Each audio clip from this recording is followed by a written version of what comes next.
Hello, my Christian friends. I am Dr. Donald Jones, and welcome to 10 Minutes of Counseling from the Bible. Some time ago, I recorded and posted a series of videos on relationships, which eventually grew into two major books.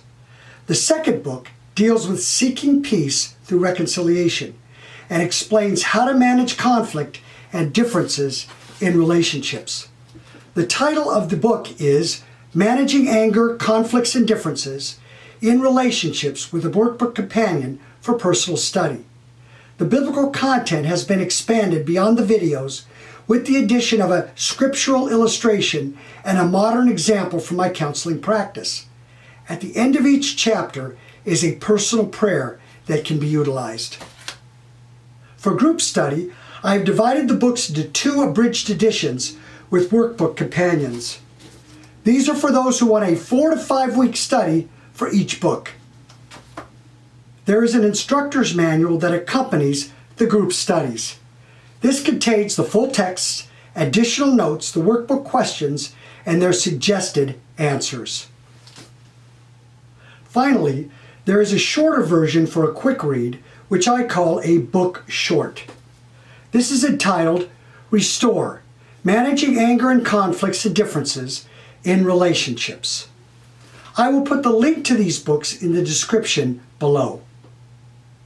This is my third video in the series, which became chapter 3 in my book entitled Resolve in Unity. It discusses how to resolve in unity the bigger differences, conflicts, and annoyances in a relationship. Watch till the end for a free ebook on handling anger in yourself or others. May the Lord give you understanding as you view this video. Oh, I am so upset. Hi, honey. It's family reunion time, and this year I wanted to go to the cabin at the lake. The last 3 years, everyone else got to pick where we went, and now it's my turn. Then my younger brother calls me and describes the horrible time he had last summer at the cabin with his asthma. Apparently, the altitude is too high with the air too thin. He spent a week trying to catch his breath, so he wants to have the reunion at the beach where he can breathe freely. So we got into this big argument. I am so angry. What a whip, I'm telling you. This is all in his head. I'm not bending this time. I want what I want for a change. He better watch out, because when I get angry, there is no telling what I might do. Hello. You caught me in the middle of a discussion of how to resolve an issue with my brother. And of course, I let my anger get a hold of me. Has that ever happened to you? My name is Dr. Donald Jones, and welcome to 10 Minutes of Counseling from the Bible. Though this scenario is a made-up story, it illustrates the fact that sometimes we let anger get the best of us. This produces all kinds of conflict with those we love, care about, or work with. This may result in the shattering of important relationships in our lives. Today, we are going to learn how to deal with our anger before the combat begins, in order to prevent the conflict in the first place. We are nearing the end of a series on healing relationships through forgiveness. Jesus tells us in Matthew 5:18 that we are to reconcile relationships with those who have something against us, or we have something against them. We have to go to them and deal with it. If we have a broken relationship with our spouse, partner, boyfriend, girlfriend, child, parent, friend, neighbor, co-worker, acquaintance, we must go to them and reconcile the relationship through forgiveness. In the past, we've looked at reconciling with God, then ourselves, the person we have wronged, and then us as the person wronged. Now we arrive at some overall principles that guide the entire process of reconciliation through forgiveness. Today we look at principle number 17. We must put away all anger in our relationships. The feelings of anger that occur naturally in relationships must be managed, but the expression of those feelings in thoughts, words, deeds must be eliminated. There is absolutely no place in a relationship where anger can have a positive effect. It will always be negative and always destroy. Anger is one of the only emotions that God's children are not allowed to express. Listen to Ephesians 4:31. Paul commands, Let all bitterness, wrath, anger, outcry, and slander be put away from you with all malice. Then, in Colossians 3:8, he reiterates, but now you also put them all away.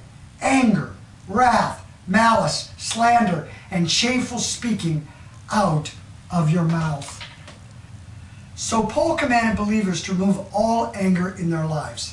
Therefore, anger cannot be expressed in thoughts, words, or deeds. You say, but I feel angry sometimes. It comes upon me suddenly. Is that wrong? No. Paul explains exactly how this part works in Ephesians 4:26. This is what he says. The feeling comes naturally, and it is not a sin. Be angry, and don't sin.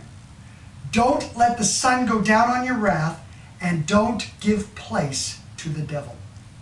The Greek word translated be angry is the standard word for general anger. It is in the present passive imperative tense. What does this mean?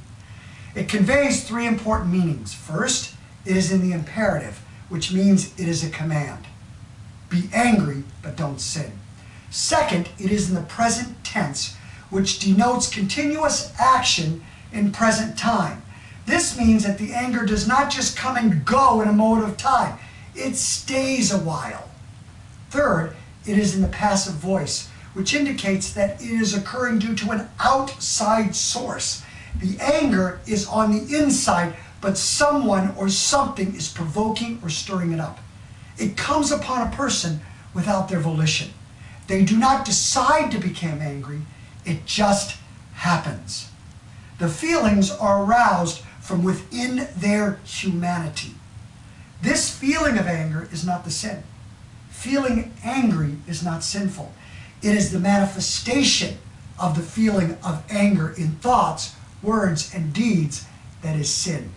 We know this because this is exactly what Jesus spoke of in Matthew 5:21-22. Look it up. This is a critical distinction. It is what we do with the angry feeling which can become sinfully expressed. This is why Paul says, and do not sin. When our anger is aroused, we become tempted by the flesh to express it in thoughts, words, or deeds. So we are commanded not to sin when we get angry. This means no matter what a person does in any of our relationships, we may not express our anger in thoughts, words, and deeds. Then Paul says in Ephesians 4:26, don't let the sun go down on your wrath.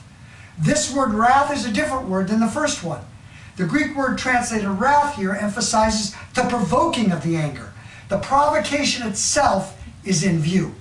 So Paul is essentially saying, do not let the sun go down on the provocation of that anger. Whatever instigated the anger must be dealt with by sunset. In our vernacular, we would say ASAP, as soon as possible. At the very least, some action must be taken to resolve the issue by sunset.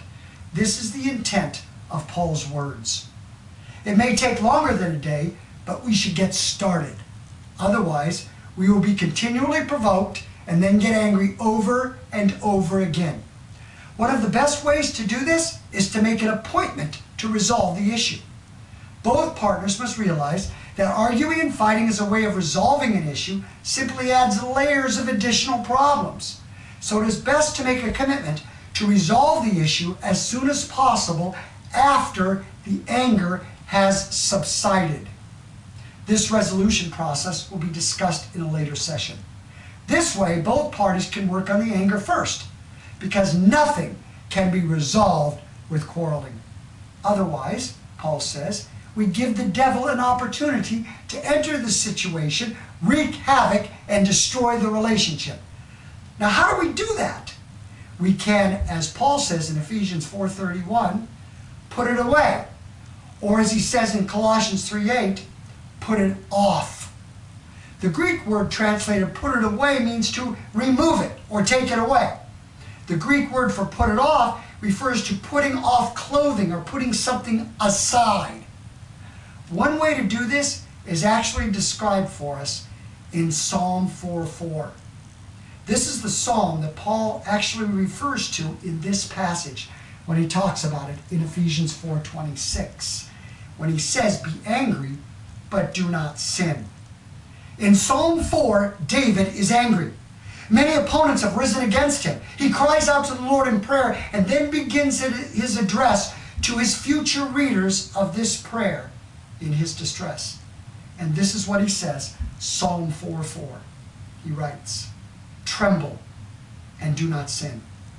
Meditate upon your bed and be still, Selah." Here David speaks of trembling in anger because his enemies are lying and shaming him. Have you ever felt that way? We all have. So sometimes we may get so angry we begin to tremble. Yet we are not to sin in thoughts, words, or actions. When this fire is welled up in us to the point of trembling, what do we do with it? David says, first we go to our bed. They lived in a Bedouin world of tents. The bed would have been the room where you could be alone. We must get out of the situation, which is provoking the anger, and take what we would call today a timeout. We must leave the scene of the crime, so to speak. Our bed is a quiet, comfortable spot away from the provocation. This fits perfectly with Paul's injunction to put it or take it away. We take the ball of fiery anger away from the situation to a restful place. The Hebrew word translated bed can also mean lying down. This word conveys the idea of resting and relaxing. So there is a sense of resting and relaxing in this word. Second, we must meditate. The Hebrew word literally means speak or talk. Who are we speaking to? We are talking the situation over with God through prayer and the Word. We are dealing with our anger and battling it inside of us. We are recognizing that to express it is wrong and would not glorify God. It would only destroy the relationship. Then, during that time, we decide whether it will be covered over in love or must be resolved in a decision-making process. These two responses will be dealt with in the next two sessions. While we are involved in this process, David says, be still. Stop everything. All our thoughts, all our words and actions must come to a halt. We must stop the whirlwind of our mind. Our body stops. We stop and take the necessary time to process the situation in our minds. And here too is the hint of relaxing. He is essentially saying, calm down. The Bible provides a clear example of a relationship between two men with opposite reactions to an issue between them. One became angry and desired revenge, and the other was patient and desired reconciliation. This is the story of Saul and David, the first and second kings of Israel. At the time, Saul was the king of Israel, and David was a shepherd. After David had felled Goliath with 5 smooth stones, a slingshot, and a powerful faith in God, King Saul put David over his entire army. Everything went well until Saul heard the women singing, "Saul has slain his thousands, and David his 10,000s." This song circulated throughout Israel. Then Saul became very jealous, and his anger was aroused. Since Saul realized that David was too well known to simply kill him, he had to come up with another plan. After several failed attempts, he turned to his daughter Michal. When Saul discovered that his daughter Michal loved David, he offered her to him. His anger had so blinded him that using his daughter as a bargaining chip meant nothing to him. We can become so blinded by rage, we do not even care who gets hurt in the process. To entice David to marry her, he told David there would be no need for the usual large financial dowry. All Saul simply wanted was 100 Philistines killed, their worst enemies. Saul thought surely the Philistines will finally destroy him. But instead, David killed 200. This only made Saul more afraid and fueled his anger even more. When that didn't work, he went after Jonathan and tried to get Jonathan to turn against David. But Jonathan wouldn't budge. Finally, David fled, and Saul and his army went after him. On the run, David built a small army to support him, And while David was running, he delivered several cities from the hands of the dreaded Philistines. And all along his journey, he was inquiring of the Lord with the help of Abiathar the priest and attempting to follow his God. By the way, while David was on the run, he wrote several psalms, which were prayers and songs of worship to the Lord. As Saul was raging against David, David was worshiping the Lord, attempting to trust the Lord, and attempting to be patient and self-controlled. On 2 occasions, he got close enough to Saul to kill him, but he did not retaliate. Why? Because he told his men that Saul was the Lord's anointed king. Can you imagine? We as believers saying, I cannot be angry at my wife or husband or child or parent or friend. I cannot do harm to them. Why? Because they are God's child. So he let Saul live and begged Saul to leave him alone because he meant Saul no harm. Each of these times, Saul repented, but it wasn't long before he was after David again. Sometimes the anger over the same incident will return, and it must be put away each time. Every time the anger flared up, Saul should have followed Psalm 4:4. Sometime after this, Saul was finally defeated by the Philistines, and he and Jonathan unfortunately were killed in battle. The story ends with David eventually becoming king over all Israel. When we get angry, we need to restrain our lips. We need to take a time out. We need to meditate, and we need to rest in the Lord. Why? So we will act righteous, so we will follow God. And most of all, so we will be able to preserve our relationships, thus preventing the long and difficult road to reconciliation we have been talking about. And that's what God desires. This is Dr. Donnie Jones. May the Lord bless you as you follow him.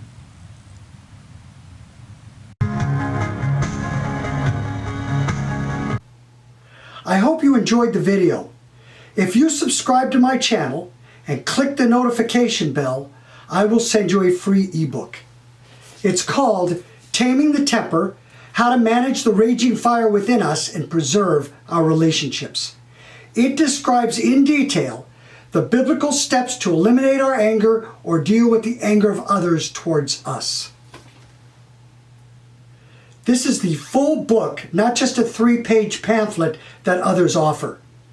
These are principles that I have actually taught my couples in my counseling practice. Once you have subscribed and hit the bell, send me an email at donjonesphd, free ebook @yahoo.com. You will not be put on anyone else's mailing list, and I do not send out newsletters or solicit funds. This is Dr. Donald Jones. Please support me by taking the actions on my left.